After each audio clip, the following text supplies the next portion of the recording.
전 예수님, 오늘 마테오 복음 함께 하도록 하시겠습니다.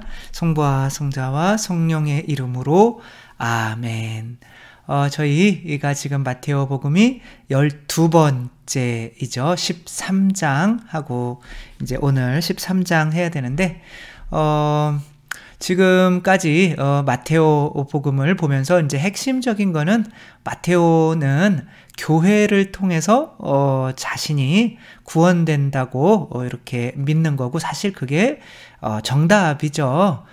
그리고 왜냐하면 교회에 뭐가 있으니까, 하느님 나라의 열쇠, 그것이 뭐예요? 죄를 용서하는 권한이고, 베드로 위에 이제 지금은 13장 할 거지만 16장 때 이제 그런 베드로 위에 교회를 세우는 장면이 나오죠. 근데 이제 1장에서는 족보부터 나오는 건데, 바로 어떤 우리가 행위라기보다는 성령을 통해서, 그 성령이 어떠한 씨와 같은데 그 족보에 들어가면 구원을 받는 건데, 예수 그리스도께서 당신께서 구원하시기 위해서 성령을 교회에 주신 거죠. 그래서 그 교회에 머물러 있으면 그 성령, 하느님 나라의 열쇠를 통해서 이제 우리가 구원을 받는다. 그래서 예수님께서는 성령을 주시기 위해서 예수님께서는 돌아가셔야죠. 성령은 하느님의 생명과 같은 건데, 생명을 주신 분이 또 생명으로 이렇게 또 우리 눈앞에 보이는 것은 사실은 맞지 않는 거죠. 마치 필립보가 예수님께 아버지를 보여주십시오 라고 했는데, 아버지는 아드님께 성령을 보내주셨죠. 그러면 아버지가 보이시면 안 되는 거죠. 그렇죠? 그 성령을 통하여 예수님 안에 사시는 거기 때문에, 그래서 나를 본 것이 곧 아버지를 본 거다라고 말하는 것처럼, 또 성령을 받은 이 교회는 성령 강림이 있었죠. 이제 그 교회 안에 그리스도를 품고 있는 거고, 그리스도께서는 마치 아버지가 당신을 파견하신 것처럼 교회를 파견하는 거고, 너희를 받아들이면 나를 받아들이는 거고, 나를 받아들이면 이제 아버지를 받아들이는 거다. 여기까지 이제 이렇게 한 거죠.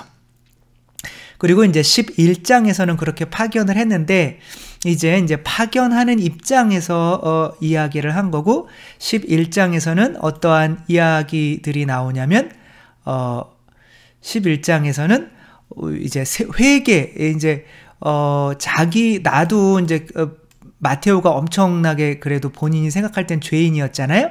근데 본인은 예수님을, 하느님을 받아들여서 회개를 해서 이제 교회에 들어왔는데, 왜 어떤 사람은 들어오지 않을까? 가만히 살펴봤더니, 자기는 이제 이 세상에서 이제 세상 사람들이 추구하는 세속과 육신과 마귀를 자기는 이제 버린 거죠. 어떻게 보면 신물이 났던 거죠. 돈을 엄청 많이 벌고, 뭐 쾌락적으로도 그렇게 하셨는지는 모르겠지만, 일반적으로는 이제 그렇게 생각할 수밖에 없는 거죠. 이제 그런 삶이 굉장히 이제 좀 벗어나고 싶었는데, 예수님께서 나를 따라라 라고 하니까 이제 따를 수가 있었던 건데, 다른 사람들은 아직 회개하지 않아서 아직 세속과 육신과 마귀, 그게 내 자신 혹은 여기에서 표현되는 마귀, 악령이죠. 그렇죠? 그런 것에 지배받고 있으니까, 이제 우리는 태어날 때부터 그런 것에 이제 지배받고 있는 거죠. 우리가 자유롭다고 생각하지만 탈출기에서 이스라엘 백성이 이제 처음부터 파라오의 지배하에 있는 것처럼, 우리는 우리 자아 혹은 사탄의 지배하에 있게 되는 거죠. 그래서 여기 마테오 복음에서도 내 자아에 지배받는 것과 사탄과 같이 좀 보죠. 그래서 베드로가 예수님께 당신은 죽으시면 안 됩니다 이렇게 얘기했더니, 예수님께서 사탄아 물러가라 이렇게 말씀을 하시죠.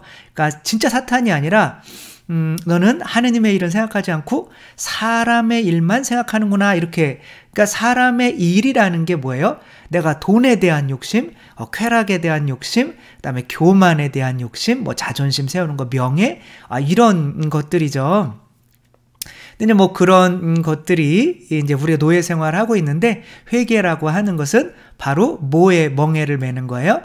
그리스도의 멍에를 매는 거죠. 이렇게 이제 여기에서 나오는 이 소가, 원래 소가 15년산인데요. 근데 이 원앙소리의 이 소는 40년을 살았어요. 그러니까 굉장히 이 주인이 이제 메어준 멍에에 감사하며 살았나 보죠. 그쵸? 그래서 오래 살았다고 봐야 되는데, 무겁고 이제 무거운 짐을 진 사람들은 다 나에게 와라 하니까 이미 다 무거운 짐을 지고 있는 거예요. 근데 사람들은 본인이 자유롭다고 착각을 하죠.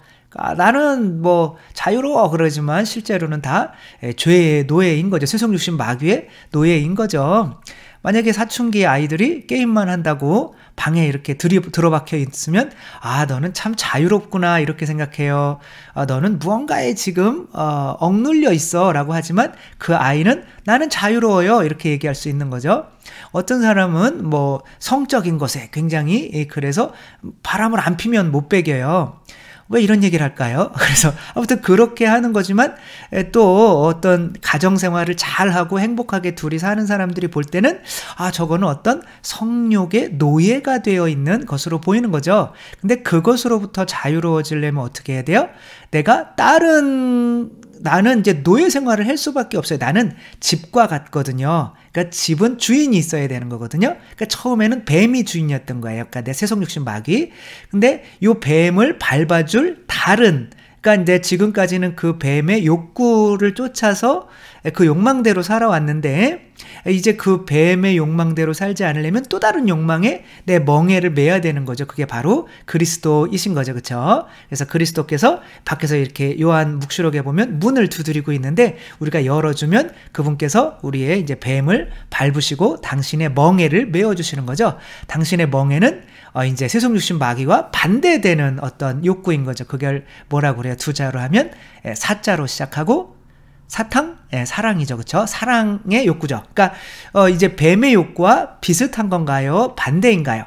그러니까 돈을 좋아하면, 사랑의 욕구가 가능한 건가요? 안 되는 건가요? 돈을 좋아하면, 내가 돈을 좋아하는데, 지금 아프리카에서 굶어 죽어가는 사람이 보여요? 안 보여요? 안 보이죠. 그쵸? 그리고 남편을 나는 사랑한다. 근데 나는 돈도 좋아한다. 그러면 왠지 남편이 돈을 안 벌어오기 시작하면 좋아하는 감정이 똑같을까요? 조금 줄어들기 시작할까요? 당연히 줄어들기 시작하겠죠. 그렇죠? 그래서 내가 그런 욕구, 그런 교만의 욕구, 내가 다른 사람을 계속 판단하고 싶어요. 내가 자존심을 세우고 막 그러면서 막 저런 바보 같은 놈 사랑해 이게 안 되는 거죠. 그렇죠? 그렇게 예수님이 발을 씻어 주시듯이 겸손해야만 이제 사랑이라는 것이 되는 거죠. 그래서 내 욕구를 죽이고 나를 죽이고 그리스도의 멍에를 이제 매라. 그게 바로 네가 던던던 하면서 그렇게 고통스럽게 아니면 사람을 용서하지 못해서 그렇게 고통스럽게 살던 것에서 자유로울 수 있다라고 이렇게 말씀을 하시는 거고 그게 바로 안식이야 라고 이렇게 말씀을 하시는 거죠. 그래서 12장에서는 바로 참된 안식에 대해서 설명을 해주죠. 이렇게 설명을 드리는 이유는 왜냐면 이 흐름을 이제 우리가 또 이해를 해야 돼. 그 흐름 속에서 좀 해석이 돼야 되는 거거든요. 그러니까 이제 안식은 이들이 안식일이라고 하는 그 날을 지키는 것으로 여겼지만 예수님께서는 안식일의 주인이 바로 누구다? 나다. 그러니까 안식일의 주인이 뭐라는 거야? 나를 주님으로 삼고 내 뜻을, 사랑의 뜻을 따르는 사람들이 바로 안식에 있는 거다. 안식은 행복이죠. 그렇죠? 그러니까 이 당신을 따르는 사람들이 이 누구예요? 바로 당신의 가족들 교회인 거죠. 그렇죠? 교회 공동체는 하느님의 아들들의 가족 공동체인 거죠. 성령으로 우리는 새로 태어나는 건데 요한복음에서는 물과 성령으로 새로 태어난다고 하는데 마테오복음에서는 아직 물과 성령으로 새로 태어난다기보다는 그러니까 성령께서 들어와서 새로 태어나는 건 알겠는데 하느님의 자녀로 인간의 자녀였다가 근데 뭐 어떻게 이루어지는지는 확실하게 신학적으로 정립이 안 된 거죠. 그렇죠? 마테오복음은 좀 일찍 쓰여진 거고 그 다음에 바오로께서 그런 새로 태어남의 어떤 신학, 믿음으로 새로 태어나는 게 이제 그 신학이 정립이 된 거고 그것을 통해서 요한복음은 이 공관복음과 다르게 그 신학이 합쳐진 채로 새로 쓰여진 거기 때문에 물과 성령으로 이제 그리고 물과 성령이 바로 예수님의 옆구리에서 나온 거기 때문에 아담의 옆구리에서 갈비뼈로 하와가 나온 것처럼 바로 그리스도의 옆구리에서 교회가 탄생한 거다. 뭐 이런 식으로 이제 그렇게 신학이 돼서 그렇게 새로운 완전히 다른 똑같은 거지만 신학적으로 굉장히 충만해진 요한복음이 나올 수가 있었던 건데 아직 마테오복음은 성령인 거는 알겠는데 그렇게 정확히 이렇게 신학이 정립되지 않은 상태인 거죠. 그래도 이렇게 성령으로, 그 성령으로 한 가족이, 그러니까 족보로 시작한 거잖아요. 그죠? 그 가족이 바로 안식일이다, 안식이다. 그래서 안식은 이스라엘 백성이 이집트를 탈출해서 가나안 땅으로 가면 안식이잖아요. 그죠? 그 가나안 땅, 그게 바로 하느님의 백성, 교회다라고 하는 거죠. 그래서 마지막에, 12장 마지막에, 당신의 어머니와 형제들이 왔으면서, 누가 내 어머니와 형제냐? 나는 인간적인 그런 것이 아니라 아버지의 뜻, 그러니까 이제 하느님의 자녀들이 모인 곳, 아버지의 뜻을 따르는 사람들이 바로 내 어머니요 형제들이다 라고 하는 거예요. 그러면 아버지의 뜻을 이 세상에 알려주신 거예요. 사랑이라는 걸 알려주셨는데 왜 사람들은 그것을 받아들이지 않을까? 그 뜻을 받아들이지 않을까? 그 뜻이 그냥 뭐뭐 해라 그런 게 아니거든요. 그 뜻은 성령과 함께 오는 거거든요. 그러니까 뭐냐면 이제 아기가 태어났어요. 근데 부모는 너는 두 발로 걸어, 뭐 너는 말을 해, 이런 거를 강요하지 않아요. 근데 뭐를 해요? 사랑을 해주죠. 그쵸? 그게 성령이거든요. 젖을 주고 밥을 주고 보호해주고 똥도 치워주고 하니까 얘가 그 성령을 통해서 이제 이분이 내 아버지구나. 그러면 내가 이 아버지의 뜻을 따라줘야지. 그럼 아버지 가만히 보니까 두 발로 걷고 있네. 그럼 나도 두 발로 걸어야 되는 거 아니야? 그렇게 뜻이 자연적으로 내 안에 스며들게 되는 거예요. 성령으로. 그러니까 내가 성령을 받지 못하면 그 아버지의 뜻이 내 안에서 실현될 수가 없는 거죠. 근데 그 성령을 이제 주시고, 그게 씨인 거죠. 여기서 씨를 주시고, 그런데 그게 그렇게 내가 그 성령이 들어오면은 하느님의 나라는, 바오로가 뭐라 그래요? 하느님의 나라는 먹고 마시는 일이 아니라 성령을 통하여 이루어지는 의로움과 기쁨과 평화입니다 라고 이렇게 얘기를 하잖아요. 그러니까 성령이 내 안에 들어오면 하느님의 나라가 되는 거예요. 왜? 하느님의 뜻이 나를 지배하게 되니까. 그러니까 하느님이 임금이시고 임금의 뜻에 따라서 이 지배되는 동네가 하느님의 나라잖아요. 그렇죠? 근데 사람들은 하느님의 나라를 이렇게 받아들이지가 않아요. 근데 여기서 13장에서 얘기하는 건 왜 못 받아들이느냐면 하느님의 나라는 뭐를 통해서 온다? 비유를 통해서 온다 하는 거죠. 그 다음에 이 사람들은 그 비유를 들을 귀가 없기 때문에 못 알아듣는다, 이 얘기 하려고 하는 거거든요. 그러니까 왜 비유를 통해서 하느님 나라가 오냐? 그러니까 하느님 나라는 여기서 이제 예수님께서는 뭐 밭에 씨를 뿌리는 이제 사람들의 비유, 그러니까 농부의 비유, 그다음에 뭐 밀과 가라지의 비유, 그다음에 뭐 겨자씨가 자라나서 나무의 비유, 그다음 어떤 자매님이 부풀게 하는 거, 그것을 이제 이렇게 밀 서말 속에 넣었더니 막 이렇게 부풀었다. 그러면 그 다음에 뭐 이렇게 밭에 묻힌 보물, 뭐 진주를 찾아내는 거, 그 다음에 물고기 잡아가지고 막 나누는 거, 뭐 이런 하늘나라의 비유를 막 굉장히 많이 말씀을 하시며 비유를 통하지 않고서는 말씀하지 않으셨다 이렇게 얘기를 해요. 그러니까 왜 그런 걸까요? 그러니까 만약에 생각해 보세요. 그러니까 여러분 예수님은 그 하느님 나라라는 것을 이 세상에 있는 것을 알려주려고 하는 걸까요? 아니면 천상의 것을 알려주려고 하는 걸까요? 천상의 것을 알려주려고 하는 거죠. 그렇죠? 그러니까 천상의 것은 바로 나와 완전히 동떨어져 있는 곳의 것이잖아요. 그러니까 우리가 맛을 본 적이 있을까요? 없을까요? 없어요. 그러니까 우리가 맛을 본 적이 없기 때문에 비유로밖에 설명을 해줄 수가 없는 거죠.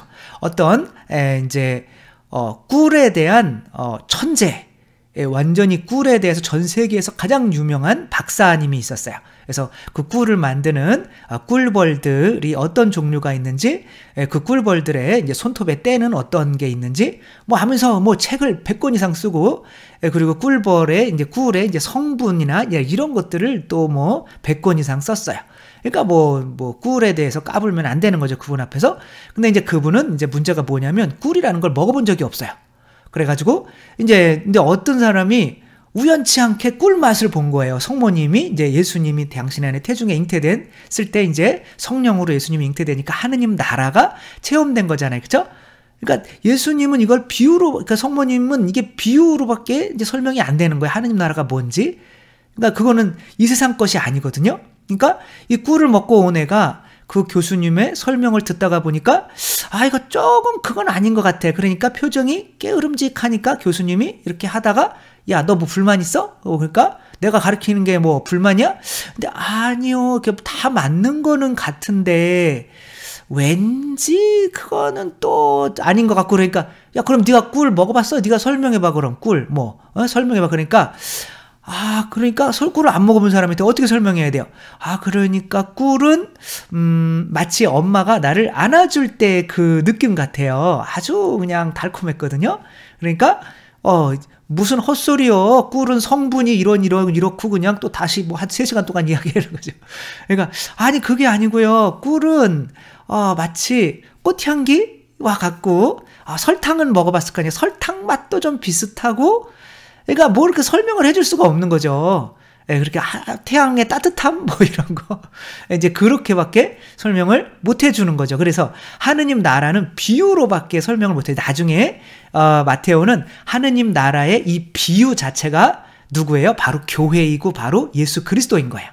그러니까 교회 자체가 바로 하느님 나라로 안 보이면, 예수 그리스도로 안 보이면, 또 예수 그리스도가 하느님 나라로 안 보이면 비유를 알아들을 귀가 없는 거예요. 그러니까 나중에 이제 맨 마지막에 13장 마지막에는 예수님께서 나자렛으로 가는데 나자렛 사람들은 예수님을 알아보지를 못해요. 그리고 너 분명히 우리가 키웠는데 기저귀 갈고 우리가 다 했는데 왜 뭐 메시아라고 그래? 그러니까 이제 이 사람들은 뭔가 교만에 빠져 있는 거죠. 그렇죠? 그러니까 내가 아는 게 전부인 거고 그거를 내가 나를 넘어서게 하면 안 되는 거예요.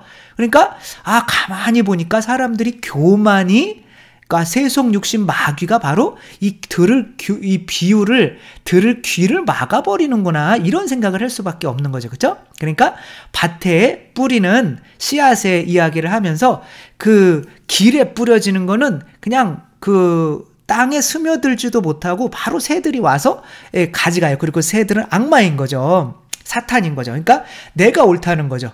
아까 그 교수님이 너는 낙제, 너는 무슨 뭐 비유를 그 성분을 써야지. 그러니까 낙제. 실제로 하느님 나라를 체험한 이들은 그거를 어떻게 설명을 해낼 수가 없어요. 여러분 장님 이렇게 태어나서 뭐 본 적이 없는 사람한테 꽃을 한번 설명을 해보세요. 다 비유로 설명을 할 수밖에 없어요. 이렇게 뭐 약간 살아있는 뭐 하고 이렇게 뭐 하고 색깔도 모르는데 어떻게 설명을 해요? 다 비유로밖에 설명을 할 수가 없는 거죠. 근데 아니요, 그건 나는 내가 생각하는 거는 아니요. 그러면은 이제 내가 교만이 있으면 귀를 막아버리게 되는 거죠. 그래서 들을 귀가 있는 자들은 알아들어라. 이렇게 하는 거죠. 그래서 오늘 이제 비유 말씀이 정말 이렇게 나오는데 한번 정말 그 김진호 씨의 누구죠? 가족 사진이라는 노래에 나를 꽃 피우기 위해 걸음이 되어버렸던 글린 그 시간들을 내가 깨끗이 모아서 당신의 웃음꽃 피우길, 이 노래 있잖아요. 그렇죠? 괜히 불렀다 싶죠? 그래서 이 노래가 그냥 직설적인 노래인가요? 비유인가요? 하나의 비유죠. 그래서 나를 꽃 피우기 위해 걸음이 되어버렸던, 그러니까 내가 꽃이란 말이에요. 그리고 꽃 피우고 해서 걸음이 되어버렸어요. 그러니까 부모의 사랑을 설명해 주는데 페류나가 있단 말이에요. 그 페류나는 이제 부모를 막 때리는 페류나예요. 그러니까 이제 부모의 이제 탓도 있겠죠. 부모가 맨날 싸우고 막 그런, 유튜브에 보니까 한 애가 부모가 너무 어렸을 때 싸우고 그러니까 그만 좀 싸우라고 그러면서 이놈이 TV 리모컨을 집어던진 거니까 아버지한테 뒤지게 맞으신 거예요. 그러니까 야, 이거 뭐야, 나는, 그러니까 이제 뭐 자존감 바닥 뭐 이렇게 되니까 얘는 이제 게임에만 막 하는데 왜 엄마가 막 게임 좀 그만해라 그러면서 이제 그 공유기, 그 인터넷이 안 되게 공유기를 그걸 빼버리니까 애가 TV를 확 깨버리더라고요. 예.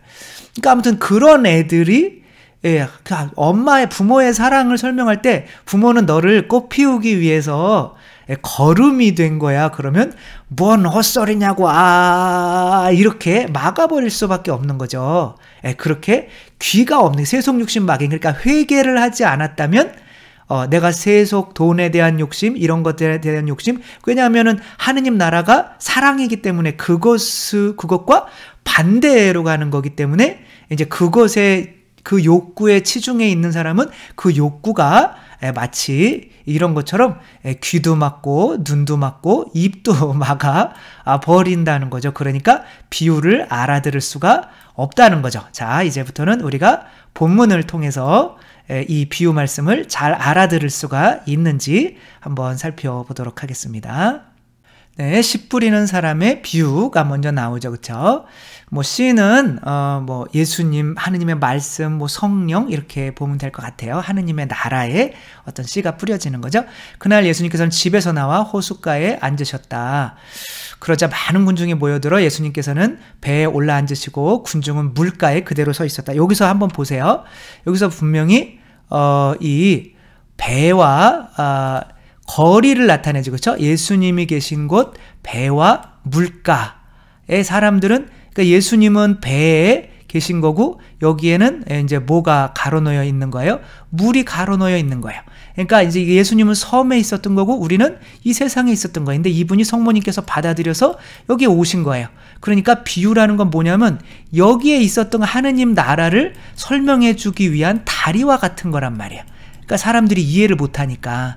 그러니까 이 다리가 바로 비유인데 그것은 여기에서 추구하던 세속육신 마귀를 버릴 수 있는 용기가 있는 사람들만 이 비유 말씀을 알아듣고 이쪽으로 이 비유 말씀을 따라서 건너갈 수가 있다는 거죠. 그래서 예수님께서 그들에게 많은 것을 비유로 말씀해 주셨다. 자, 씨 뿌리는 사람이 씨를 뿌리러 나갔는데 그 씨를 뿌리는데 처음에 것은 어디에 떨어졌어요? 길에 떨어지고 그 다음 것은 어디에 떨어졌어요?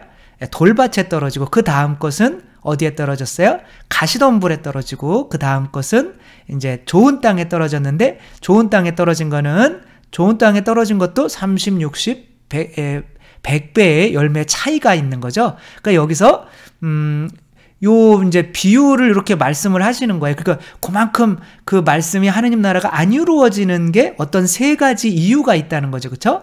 그리고 그 세 가지 이유를 제거한 사람들에게는 열매가 맺힌다는데 그 세 가지 이유가 뭐겠어요? 세속육신 마귀일 수밖에 없는 거죠. 왜냐하면 세속육신 마귀는 동물의 본능이고 이 세상 생존 욕구이기 때문에 내가 생존하려면 호랑이처럼 누군가를 잡아먹어야 돼. 그렇죠?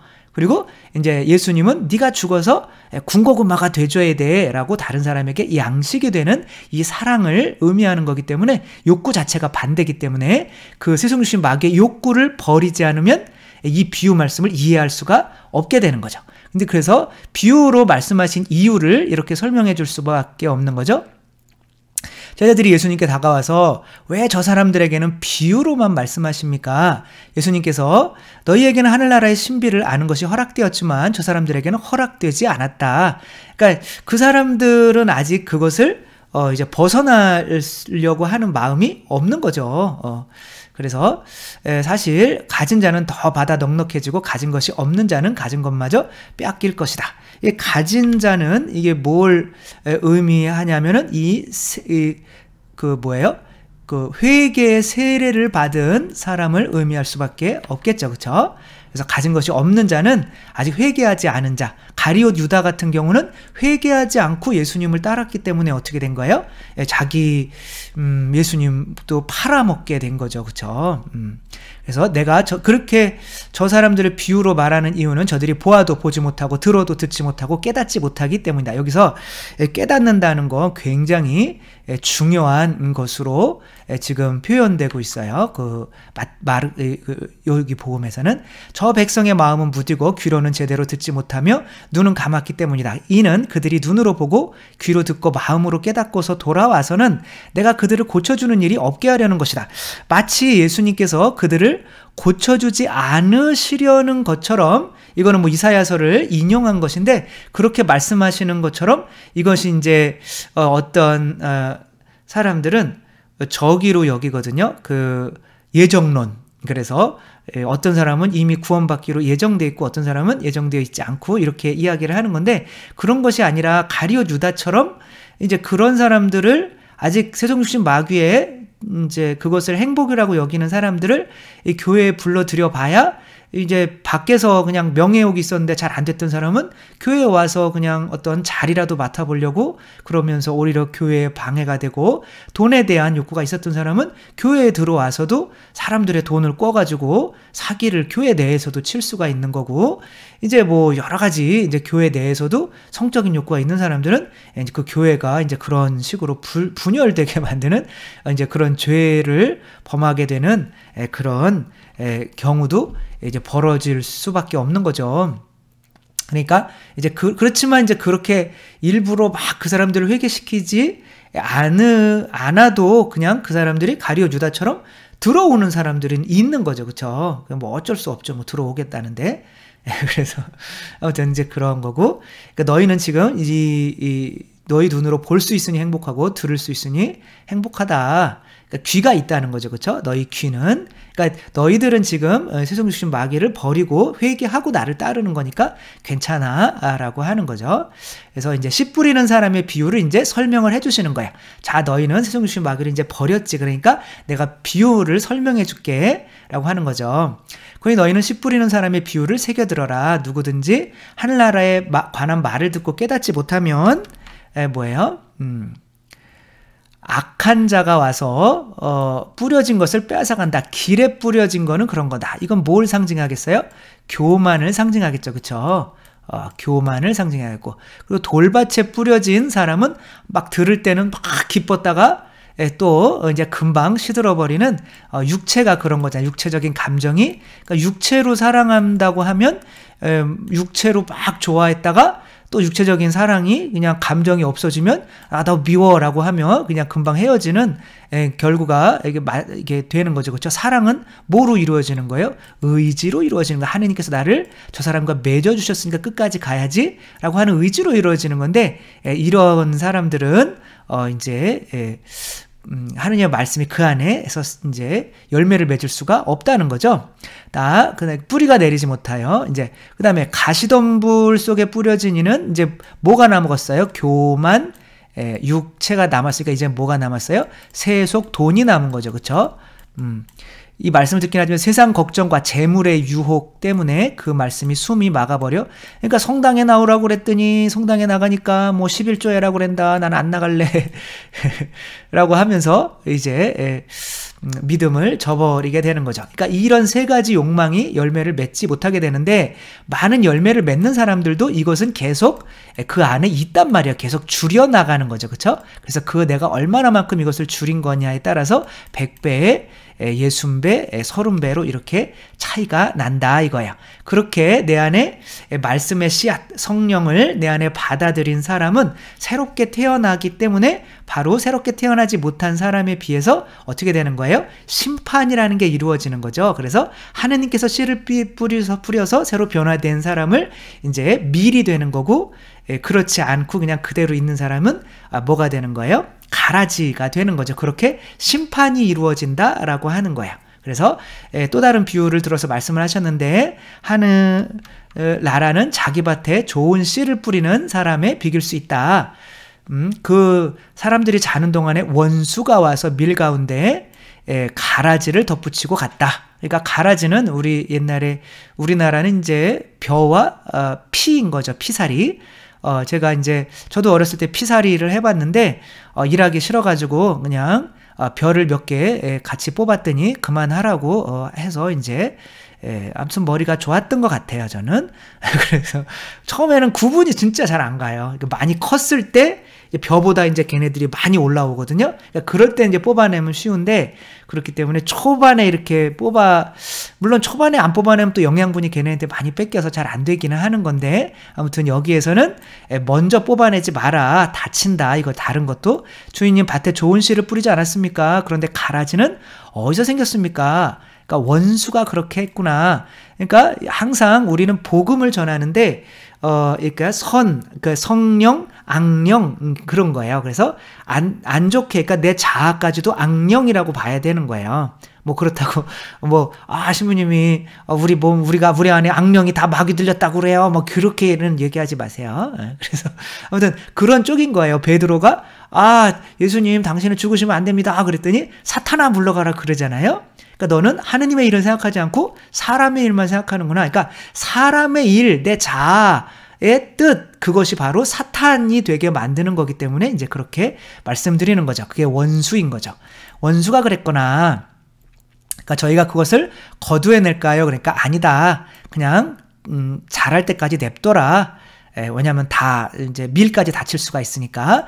그런데 수확 때에 이제 심판이죠, 그렇죠? 내가 일꾼에게 먼저 가라지를 거두어 단으로 묶어 태워버리고 밀은 내 곳간 하느님 나라죠, 그렇죠? 모아드리도록 하겠다라고 이렇게 말을 하는 거죠. 여기에서 근데 이제 요 비유를 설명해 주시는 게 바로 이 비유를 들어 가르치다 그 밑에 이제 또 이 가라지의 비유를 설명하시다. 그러니까 이게 중간에 또 두 가지 비유가 나와요. 겨자씨의 비유와 누룩의 비유. 그러니까 이 비유가 어떻게 된다는 하나라는 거예요. 이어진다는 거죠. 그렇죠? 그래서 겨자씨의 비유를 한번 볼까요? 예수님께서 또 다른 비유를 들어 그들에게 말씀하셨어요. 그러니까 어떤 거는 밀이 되고 어떤 거는 지금 뭐가 된다는 거예요? 가라지가 된다는 거예요. 근데 왜 그렇게 되느냐? 이게 이제 사람을, 인간을 의미하는데 그 인간 안에 어떤 것이 이제 들어와서 그런 거죠. 그렇죠? 그래서 겨자씨는 자, 하늘나라는 겨자씨와 같다. 어떤 사람이 그것을 가져다가 자기 밭에 뿌렸다. 겨자씨는 어떤 씨앗보다 작지만 자라면 어떤 풀보다도 커져서 나무가 되고 하늘의 새들이 와서 그 가지에 깃들인다. 그러니까 뭐 겨자나무가 그렇게 크지는 않아요. 뭐 크게 자라봐야 한 2m 정도 되는데 겨자의 꽃이 펴요. 노랗게 겨자꽃들이. 그 겨자꽃들을 먹으려고 이제 벌새들이 이제 많이 몰려오죠. 그렇죠? 벌새는 한 손가락 한두 마디만 해요. 그리고 1초에 이 날개짓을 80번인가를 해요. 그러니까 엄청 작은 새고 이제 얘네들이 이제 여기 안에서 기쁨을 얻는 거죠. 그러니까 이제는 남에게 내 것을 내어주는 존재가 된 거예요. 그러니까 호랑이에서 누군가를 쉬게 하고 음식을 내어줄 수 있는 양식이 사랑할 수 있는 존재가 된 거죠. 그렇게 새로 태어난다는 거죠. 그렇죠? 어떤 씨앗이 내 안에 떨어지면 그렇게 돼야 이제 밀이 된다는 거죠. 가라지에서. 누룩도 마찬가지인 거죠. 그렇죠? 하늘나라에 이제 누룩과 같은데 그 누룩이 어떤 여자가 그것을 가져다 밀가루 서말, 왜 서말 속에 넣겠어요? 그렇죠? 세속육신 마귀 아까 세 군데에 뭐였어요? 아까 길과 그다음에 이제 길과 돌밭과 가시밭이 있었잖아요. 그쵸? 그것들을 없애주는 게 바로 성령인 거죠. 그쵸? 그 서말 속에 넣었더니 그것들이 온통 부풀어 올라서 새로운 본성으로 태어나는 거예요. 그래서 예수님께서 군중에게 모든 것을 비유로 말씀하시고 비유를 통하지 않고서는 아무에게도 아무것도 말씀하지 않으셨어요. 왜? 그럴 수밖에 없거든요. 그러니까 이제 우리가 전혀 느껴보지 못한 거예요. 왜? 우리가 새로 태어난 적이 없거든요. 근데 사실은 있기는 해요. 그죠? 비유로 이제 어린이처럼 되라라고 하는 게 어린이들은 이제 아버지로부터 새로 태어나거든요. 부모님, 아빠, 엄마로부터. 그렇게 은총과 진리를 받아서 성령을 받아서 이제 새로 태어난 게 그거랑 비슷하긴 한 거지만 또 완전히 또 같은 건 아니죠. 하느님의 자녀로 태어나는 건 아니죠. 그래서 모든 것을 비유로 말씀하시고 그래서 예언자를 통하여 나는 입을 열어 비유로 말하리라. 세상 창조에 숨겨진 것을 드러내리라. 그러니까 세상 창조 때부터 숨겨진 것을 이제 지금 뭐 예수님 이외에는 성모님 이외에는 새로 태어난 사람이 없는 거니까 비유로 말씀하실 수밖에 없는 거고 이제 가라지의 비유를 설명을 해주시는 거죠. 그래서 좋은 씨를 37절 보면 뿌리는 이는 사람의 아들이고 이제 성령이죠. 그러니까 여기서 다른 어떻게 보면은 아무튼 좋은 씨를 뿌리는 이는 아들이니까, 그러니까 아들이 뿌리는 이 씨, 그 마테오복음에서의 씨는 대부분 성령이라고 보시면 옳은 거죠, 그렇죠? 그러니까 성령으로 새로 난 성령을 통하지 않고서는 어떤 누구도 아빠, 아버지라고 할 수가 없는 거죠. 한번 하느님을 아빠 한번 해보세요. 느낌이 어떠신지. 아빠라고 하면 진짜 태어나는 아들 자녀잖아요, 그렇죠? 근데 내가 아빠라고 할 수 있으면 그게 바로 내 힘이 아니라 성령의 힘으로 하고 있는 거예요. 밭은 세상이다. 그리고 좋은 씨는 하늘나라의 자녀들이고 뭐 가라지들은 악한 자녀들이며 가라지를 뿌리는 원수는 악마다. 그러니까 자아나 악마나 마테오복음에서는 같은 뜻이에요. 그리고 또 악마도 진짜 있기는 해요. 수학 때는 세상 종말이고 일꾼들은 천사, 아까 다 말씀을 드렸죠. 그쵸? 그때 가라지들을 걸어 불에 태우듯이 종말 때도 지옥에 가게 되는 거고, 이제 자기 아들을 천사들에게 보낼 건데, 그러니까 사람의 아들이 자기 천사들을 보낼 터인데 그들이 그의 나라에서 남을 죄짓게 하는 모든 자들과 불의를 저지르는 자들을 거두어 불구덩이에 던져버릴 것이다. 그러면 거기서 울며 이를 갈 것이다. 그때 의인들은 아버지의 나라에서 해처럼 빛날 것이다. 귀 있는 사람은 들어라. 여기서 항상 귀가 나오죠. 그쵸? 그래서 우리는 귀가 있어요, 없어요? 있죠. 그쵸? 그러니까 그 귀를 다 있는데 사람들은 막고 있는 거예요. 왜? 회개를 안 했기 때문에, 세속 육신 마귀를 좋아하기 때문에 그런 것은 이렇게 하고 있는 거예요. 나는 돈 좋아할래, 계속 좋아할래, 돈이 행복이야, 육체적인 게 행복이야, 내가 왜 단식을 해야 돼, 나는 다른 인간들을 막 심판하면서 살을래, 내가 왜 다른 인간들한테 무시당하고 모욕당하면서도 그들을 용서해야 돼, 뭐 이렇게 되는 거죠. 그쵸? 그 다음에 이제 거기에 그런 것들을 이렇게 받아서 내가 하느님 나라가 됐다? 그러면 어떠한 사람이 되냐? 그 하느님 나라의 행복을 조금이라도 맛보면 그게 이 세상의 모든 것을 버리게 만든다는 거니까, 그러니까 아까 다리의 비유를 말씀드렸죠. 그렇죠? 이 세상에 있는 다리의 비유를 알아들면 그 다리를 건너면 이 세상에 있는 것들은 버려야 되는 거죠. 수영신 말이. 그러니까 그거를 완전히 버릴 수 있게 된다는 거죠. 그러니까 하늘나라는 밭에 묻혀진 보물과 같다. 그 보물을 발견한 사람은 그것을 다시 숨겨두고서는 기뻐하며 돌아가 가진 것을 다 팔아 그 밭을 산다. 그러니까 남의 밭을 일구다가 보물이 발견된 거예요. 그게 하나님 나라 비유를 이제 알아들은 거예요. 그러니까 내가 그 비유 말씀대로 하나님 나라가 내 안에 이루어지기 위해서 나는 다 버릴 수가 있는 거죠. 내 재산을. 또 하늘나라는 좋은 진주를 찾는 상인과 같은데 값진 진주를 발견하자 가서 모든 것을 처분하여 그것을 샀다. 그래서 예수님을 따르는 사람들은 다 버린다고 나온 거죠. 그렇죠? 나를 따라라 그러면 그물을 버리고 배를 버리고 아버지를 버리고, 이제 마테오와 같은 경우는 이제 자기가 알고 있었던 모든 거, 이제 뭐 자매님이 있었다면 이제 그런 거, 그다음에 돈, 그런 것들을 다 버리는 거죠. 그리고 버려도 되는 거죠. 그러니까 제일 중요한 거는 마테오에서는 이게 행복이 아니라는 거, 세속 육신 마귀가 행복이 아니라는 거를 아는 게 제일 중요한 거죠. 그 회개라는 게. 근데 그렇게 되면 그 사람이 이제 새로 태어나게 되는 거예요. 그러니까 이 마테오복음 25장에서는 심판 때 뭐와 뭐를 나눠요? 양과 염소를 나눈 거죠. 그렇죠? 그러니까 양과 염소는 착한 일을 많이 하면 염소가 착한 일을 많이 하면 양이 되는 거죠. 그렇죠? 뭘 그래요? 아니죠.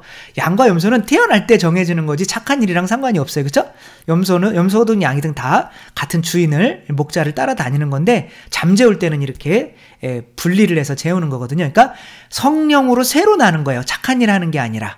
그러니까 여기서도 그물을 던져서 온갖 종류의 물고기들, 우리 뭐 제네시스라는 차 있죠. 그렇죠? 그게 종류란 뜻이거든요. 그 종류의 물고기들을 모아들인 그물과 같아요. 그 종류들은 언제 결정되는 거예요? 물고기가 태어날 때. 근데 물가로 그것들을 끌어올려서 그릇에 담고 나쁜 것들은 밖으로, 나쁜 종류들은 밖으로 던져버린다는 거예요. 나쁜 종류들, 것들로 해석을 했겠지만.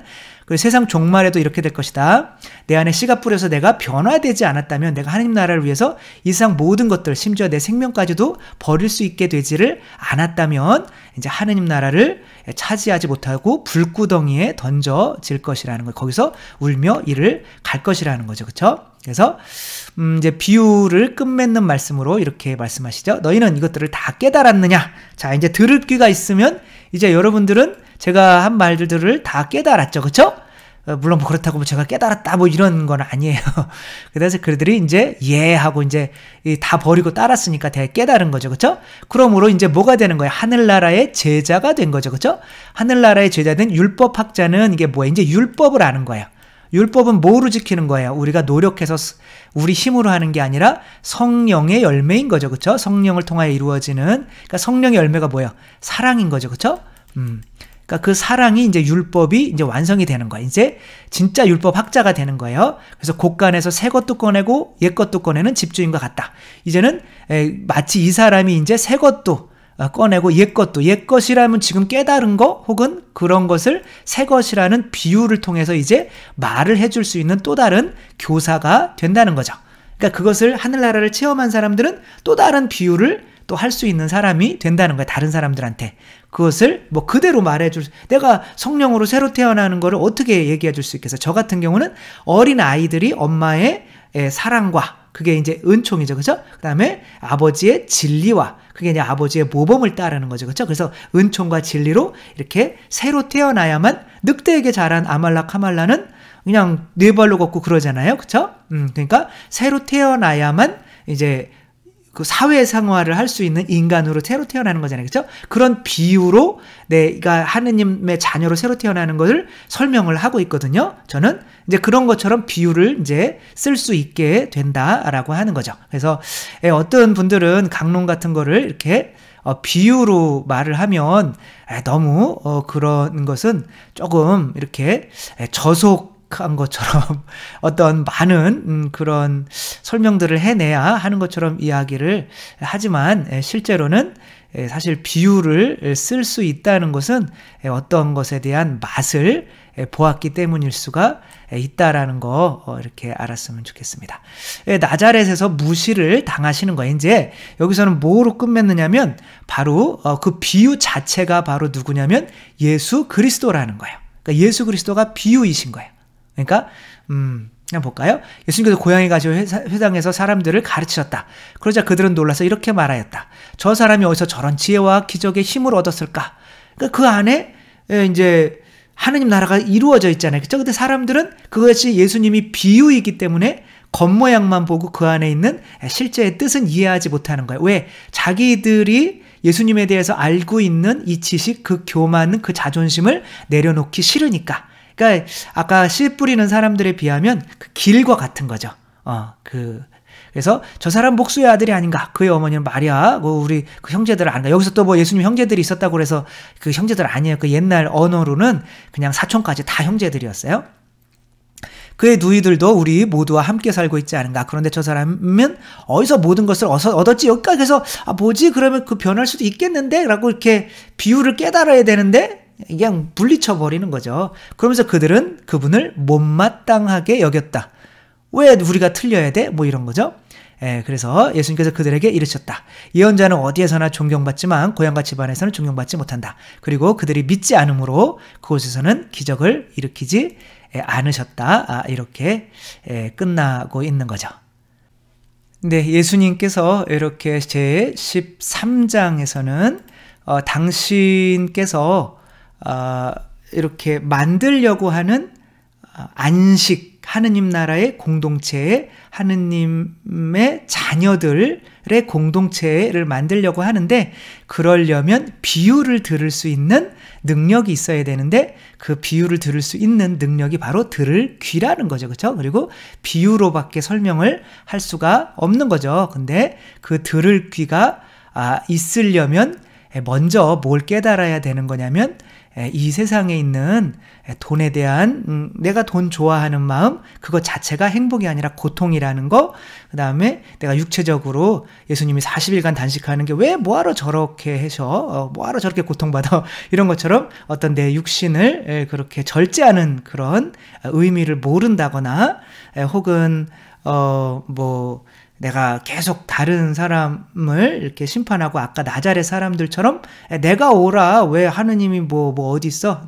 내가 옳지라고 하며 하느님의 말을 아예 안 들으려고 하는 사람들은 들을 귀가 없는 건데, 그거를 귀를 막는 것들은 바로 세속육신 마귀의 내 욕구라는 거. 그 욕구가 고통임을 아는 사람만이 바로 비유를 알아듣고 하느님 성령께서 내 안에 들어오셔서 내 안에 하느님 나라가 이룩되고 이제 교회의 일원이 될 수 있다는 거, 여기까지 이제 말씀을 드렸고, 이게 13장에 이제 마테오가 설명을 해주려고 하는 내용이었던 거죠. 우리들은 이런 겨자씨처럼 예수님을, 하느님을 우리 안에 받아들이며 또 이렇게 호랑이처럼 다른 사람 이렇게 세속육신 마귀를 채우는 사람이 아니라, 내가 죽어서 군고구마처럼 예수님처럼 내가 양식이 되어 다른 사람들에게 이렇게 내 자신을 내어줄 수 있는 하느님의 가족, 하느님 나라가 우리 모두가 되었으면 좋겠습니다. 주님께서 여러분과 함께 전능하신 천주 성부와 성자와 성령께서는 여기 모인 모든 이에게 축복을 내리시어 길이 머물게 하소서. 주님과 함께 가서 복음을 전합시다. 하느님 감사합니다. 성부와 성자와 성령의 이름으로 아멘. 감사합니다. 사랑합니다.